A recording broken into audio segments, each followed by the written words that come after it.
नजरिया है उनसे लड़ल जब से, बेचैनी है दिल के बढ़ल तब से। लोग एक सवाल जरूर पूछना चाह रहे थे कि प्रियंका जी, आपकी आवाज लोगों ने साउथ की फिल्मों में भी सुना है, साउथ में भी प्रियंका सिंह, कितना सच है? जी, साउथ की भी कई तमाम फ़िल्में हैं और साउथ की जो सबसे बड़ी फ़िल्मों में कुछ ऐसी फ़िल्मों का नाम है जो आई थिंक जब तक ये फ़िल्म इंडस्ट्री रहेगी तब तक वो फ़िल्मों के नाम रहेंगे। जैसे Baahubali 1, Baahubali 2, KGF part 1, part 2। तो इन सारी फ़िल्मों में भी मेरे जो भोजपुरी वर्जन्स हैं वो हमने गाए हैं।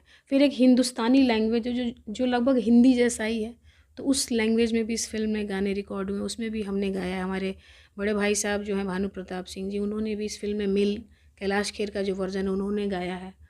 और चंद्रमुखी एक फ़िल्म है साउथ की जो रजनीकांत जी के ऊपर फ़िल्माया गया, उसमें भी एक बहुत ही क्लासिकल, बहुत ही कमाल का सॉन्ग है वो। अभी जब भी आएगा तो मैं ज़रूर आप सबसे साझा करूँगी।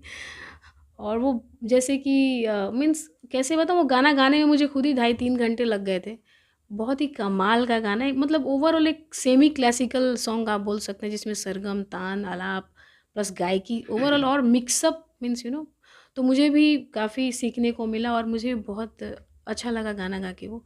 जय भीम एक फ़िल्म है साउथ की, जो उसका भी हिंदी वर्ज़न मैंने गाया है और उस फ़िल्म को नेशनल अवार्ड भी मिला। ये जान के बेहद और खुशी हुई कि जिस फ़िल्म में मैंने गाना गाया, और फ़िल्म के एंड में एक सॉन्ग है जो कि बहुत ही प्यारा सॉन्ग है कि उसका 2 लाइन था कि अंधेरा है जो कहीं मीन्स था कि जैसे अंधेरा है फिर ये बादल छट जाएगा, फिर सुबह होगी, फिर अच्छा होगा, ऐसा एक मतलब मोटिवेशनल। मोटिवेशनल सॉन्ग है, बहुत प्यारा गाना है।